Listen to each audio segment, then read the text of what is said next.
their bravado gone, broken and begging to learn their fate. This is what's become of the widely reviled British ISIS fighters known as the Beatles in captivity in Syria.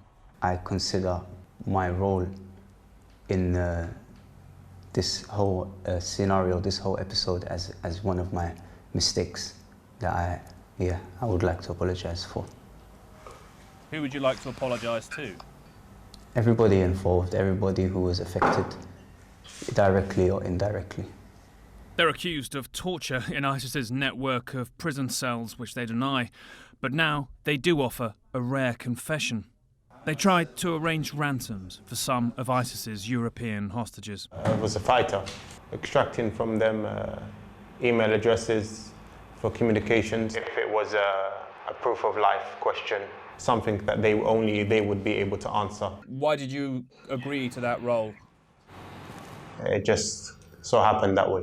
Same as what Alexander just explained.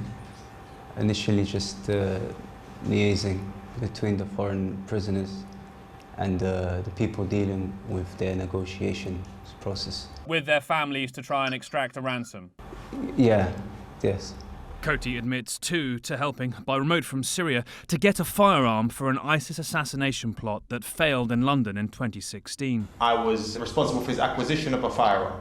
As far as the details of any plot or what he then went on to do, I had no involvement in that.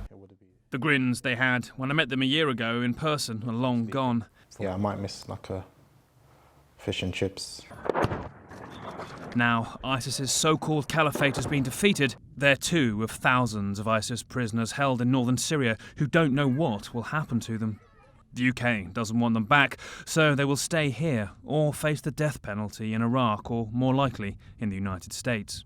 I don't understand why you're doing this now. Are you trying to avoid being sent to the United States? And if anything, I think that confession will maybe hasten our extradition or rendition to the United States. I don't think this is something that will prevent me from going to the United States at all.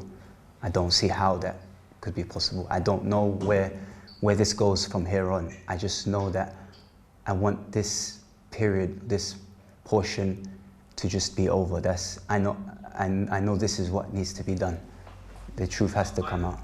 ISIS slowly executed foreign hostages gruesomely, yet the pair insist they had no role in these murders or torture. Several former hostages have, however, said they were tortured by British-accented men matching their appearance. The fate of a dozen French prisoners, some seen here in these old ISIS propaganda videos, has been swiftly decided in the past weeks, sent from northern Syria to Iraq. There, an Iraqi judge has sentenced them to death by hanging, often after only 10 minutes deliberation and representation by lawyers many have not met before the trial.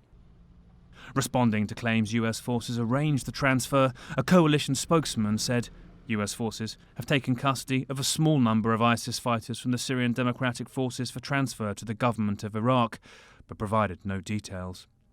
We want to eat McDonald's. American ISIS suspects, like Samantha El-Hassani, have been sent back to the US for trial. But do those left behind, their fate unclear, or possibly with an Iraqi hangman, serve as a deterrent or a sign some nations don't want to finish the task of bringing them to justice?